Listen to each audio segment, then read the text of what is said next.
Crash course, pleasure versus pain. You ever notice the difference between a good salesman and a bad salesman? And yes, I'm using the word salesman for both. It's pretty subtle. What a good salesman does is help someone understand their own motivation, why they're looking to buy or sell. A bad salesman tries to use logic and reason to bash reality into someone's head. You should buy a Ford Escape because it's the highest rated vehicle. Why wouldn't you want to buy the highest rated vehicle? This is just the tactics that bad salespeople use. What a good salesperson does is they understand pleasure versus pain. The reality of it is spending a little bit more on a vehicle might hurt now. However, the long-term rewards you're going to get from the resale, plus the confidence you're going to have behind the wheel that you are driving America's #1 safety-rated vehicle, is going to give you a heck of a lot more peace of mind on the road, won't it? So this is what we're going to do. We're going to go ahead and buy the more expensive vehicle. It's all about how you present pleasure versus pain. And real estate is completely the same way. It really is a skill. It's one that you practice. I had never been in sales before. I was a youth pastor, associate pastor, and I waited tables. Truthfully, I had more Bible letters behind my college degree than alphabet soup. I wasn't qualified for anything but working at a church and waiting tables. Then I get into real estate where it's all just sales. And then I began to see how translatable my skill set really was. Although I had never been in sales, I was completely ready to be relational and work with people and understand how to tell someone the truth in a way that helped them feel the pleasure versus the pain. So this is what I want to share with you. One of my favorite quotes is Zig Ziglar. Your attitude, not your aptitude, determines your altitude. I'm going to read it for you again. Your attitude, not your aptitude, determine your altitude. You see, I wasn't someone who was natural to sales. In fact, it took an awful lot of work, but I had a great attitude about it. I took really all my relational skills from waiting tables and working at churches and just applied it right to real estate. I got shot down an awful lot, but truthfully, my attitude was, I'm going to do this. I can do this. I can provide for my family. And it never got in the way. My aptitude for closing, negotiating, working with contracts, even knowing inventory did not get in the way of my belief that I could. And that's why within about 5 years, I was able to go from a solo agent who didn't even have a car, riding my bicycle to work, to now running Mosaic Home Group, which is over 300 transactions last year and the #1 team in the county. What I'm doing is indicative of what someone who's willing to work really hard will do. We've had multiple people on our team in the Mosaic Home Group who have done something similar, come from a different experience, different background altogether, and just crush it with mad success. We've had part-time single moms who did this part-time, just knock it out of the park. We've also had individuals who I thought had all the talent in the world, but the moment they heard the word no, the moment they got rejected, they crumbled and they just washed out. I call it picking your ponies. I can't help it. Every time we have a group of new agents come through, I try to pick my pony and see which one's going to be a stellar rock star.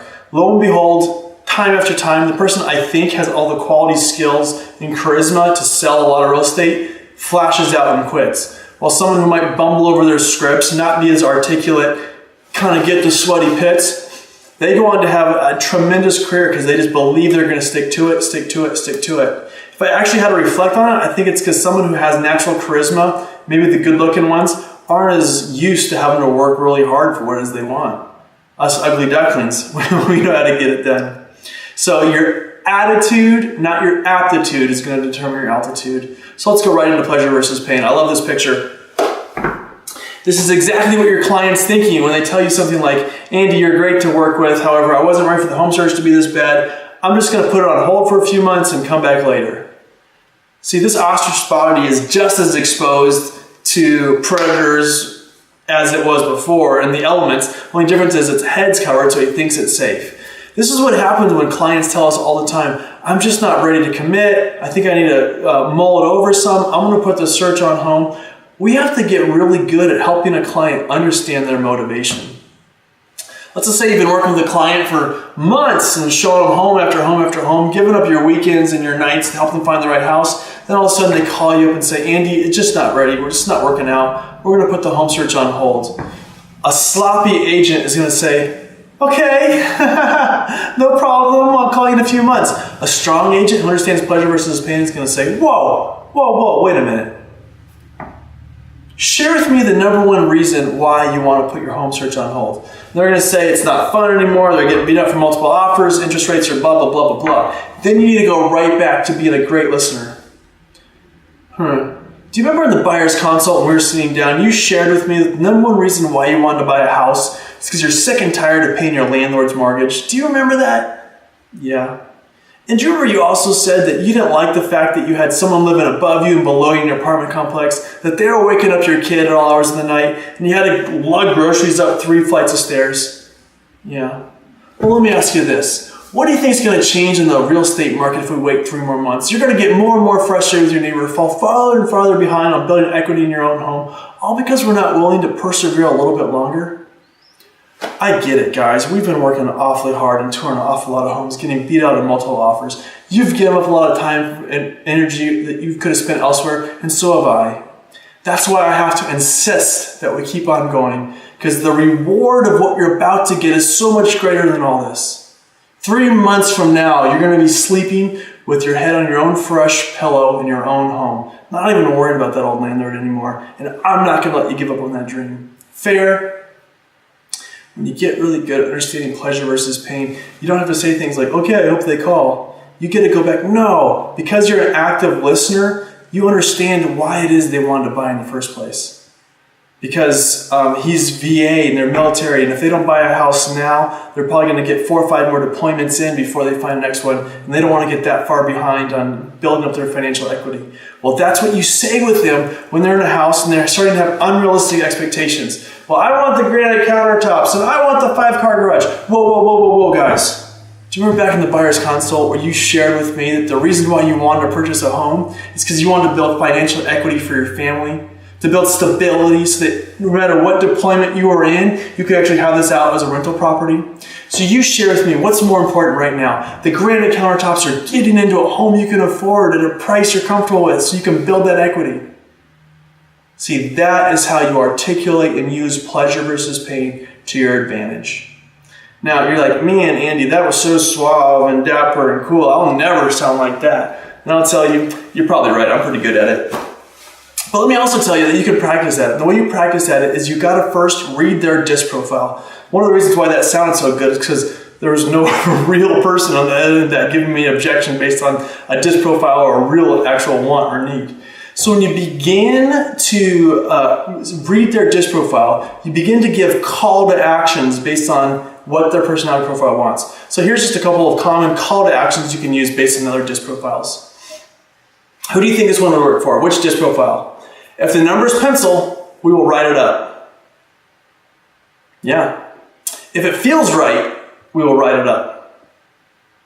What about this one? I think you're right. That's a great decision. Let's go write it up. Or finally, let's get the housewarming details out of the way so we can plan the housewarming party. Yeah, so for a high C personality, exactly. If the number's pencil, we'll write it up. That high S, if it feels right, we'll write it up. That high D, you're right, you're making a great decision, you're totally correct, let's go write it up. And that high I, let's get the details out of the way so we can plan the housewarming party. When you begin to understand their DISC profile, you know their home blurbs, and you listen well to them, we begin to do the math equation that never adds up. I like to call the 1 plus 1 plus 1 plus 1 plus 1 equals, well, when? This one right here. See, when you know the client's DISC profile, you know if they're someone who you need to be short and direct with. You know if they are someone who you need to be relatable with, if you should be very steady and patient with your words, or if you should be logical and calculated. When you know what their DISC profile is, you always listen emphatically. Every DISC profile wants you to listen just as much. So again, let's just say that it is, they want to put the home search on hold because it stopped being fun. And they're high S. Sure. If I'm hearing you correctly, it's because you're giving up an awful lot of nights, having to rush home, drop the kids off with grandma and grandpa. You just feel like your life's kind of passing you by as you look for a home. Is that correct? Yeah, they're going to say, it is. Maybe it's because they have unrealistic expectations. Well, you know, guys, I want to help you get that 2-car garage. And, well, gosh, Cassandra, I really hope I could help you get that beautiful granite kitchen that opened up the open concept. But the reality of it is, you're as an expert on the market right now as I am. You've seen as many 3-bed, 2-bed houses in the Frederickson Valley as I have. Do you remember back in the buyer's consultation when you shared with me it was so important that you had your own backyard for you to barbecue in, and that you stopped having to share apartment complex living, and that you were willing to give up eating out at nights and some weekends away so that you guys could be in a homeowner? Do you remember that? Yeah. Well, I can't let you put the home search on hold right now because of that.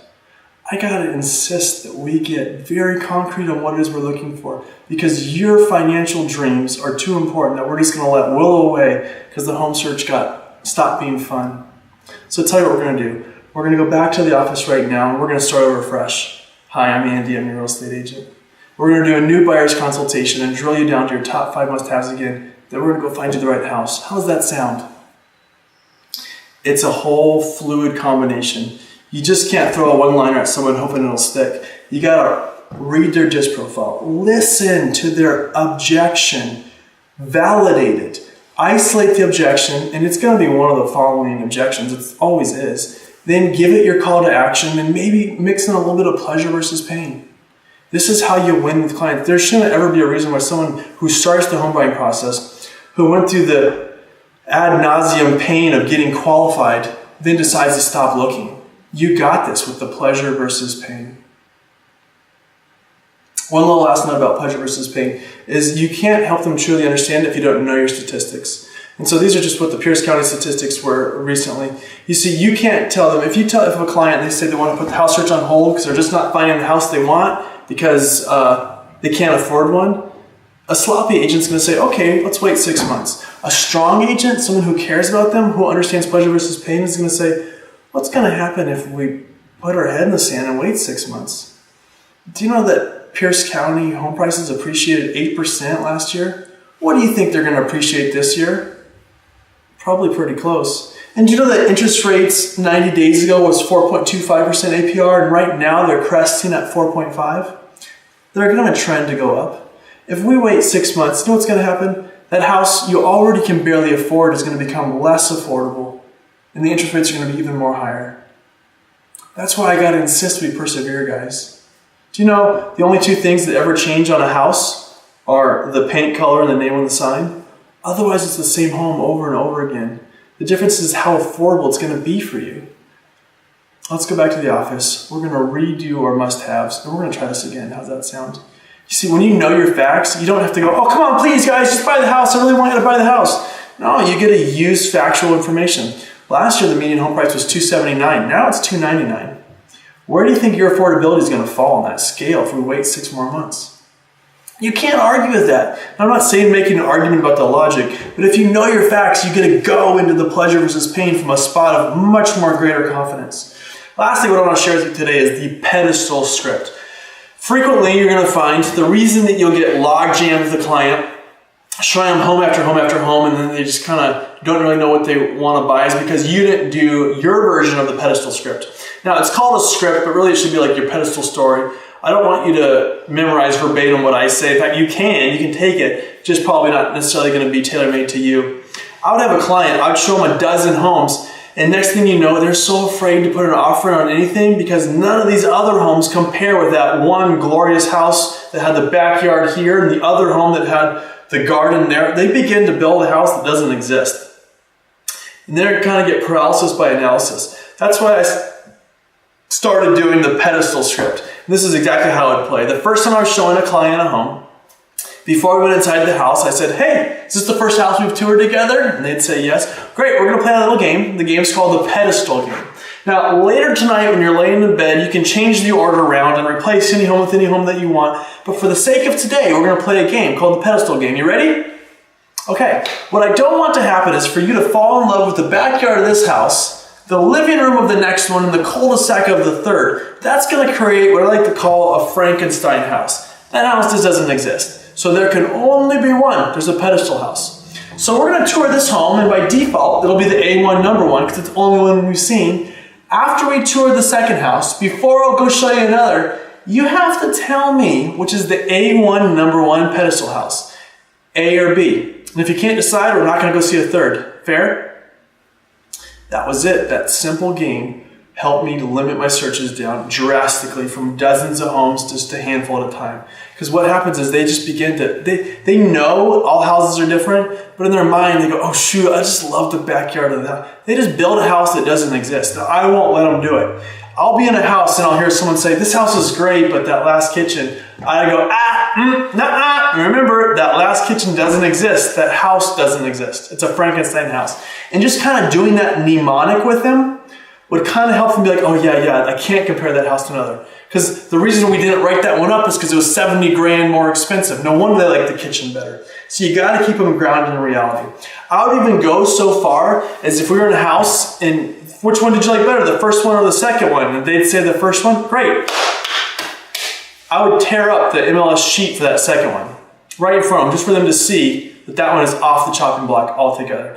You go through the pedestal script, you start doing this regularly, routinely, it's just gonna really help the client understand where to isolate so that hopefully you don't even need to go into pleasure versus pain or your other home blurb scripts. So one of the homework assignments I have for you today on the worksheet is to go ahead and figure out the following questions. Some of them are, what was interest rates 90 days ago? What are they today? You need to begin to know your facts for where they apply personally where they're at now. You know your facts, you'll know how to articulate a pleasure versus pain. What was the last year's average days on market versus what is today? What was the last year's appreciation in the county you're in? You go ahead and fill out this questionnaire, and then you're going to be much more ready for us to begin to articulate our pleasure versus pain. All right, guys, I'll see you soon.